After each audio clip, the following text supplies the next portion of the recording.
সরকারের নির্বাচনী ইশতেহারে ঘোষিত দেশের নাগরিকদের জন্য ডিজিটাল স্বাস্থ্যসেবা আরও সহজ করতে ই হেলথ কার্ড চালুর উদ্যোগ নিয়েছে সরকার। প্রধানমন্ত্রীর ঘোষিত 180 দিনের কর্মপরিকল্পনার অংশ হিসেবে এই কার্যক্রম বাস্তবায়নের প্রক্রিয়া চলছে বলে জানিয়েছে সংশ্লিষ্ট কর্তৃপক্ষ।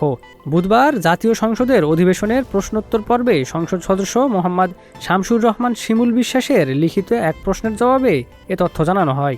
সেখানে উল্লেখ করা হয়, ই হেলথ কার্ড চালুর জন্য একটি প্রকল্প বর্তমানে অনুমোদনের অপেক্ষায় রয়েছে। জবাবে বলা হয়, 180 দিনের কর্মসূচির আওতায় নাগরিকদের এই ডিজিটাল স্বাস্থ্য কার্ড দেওয়ার পরিকল্পনা নেওয়া হয়েছে, যা ভবিষ্যতে জাতীয় পর্যায়ের চিকিৎসা ব্যবস্থাপনার সঙ্গে যুক্ত থাকবে। প্রাথমিকভাবে খুলনা, নোয়াখালী, বগুড়া, সিরাজগঞ্জ ও নরসিংদী জেলায় এই কার্ড কার্যক্রম শুরু করার পরিকল্পনা রয়েছে। পরে ধাপে ধাপে এটি সারা দেশে সম্প্রসারণ করা হবে।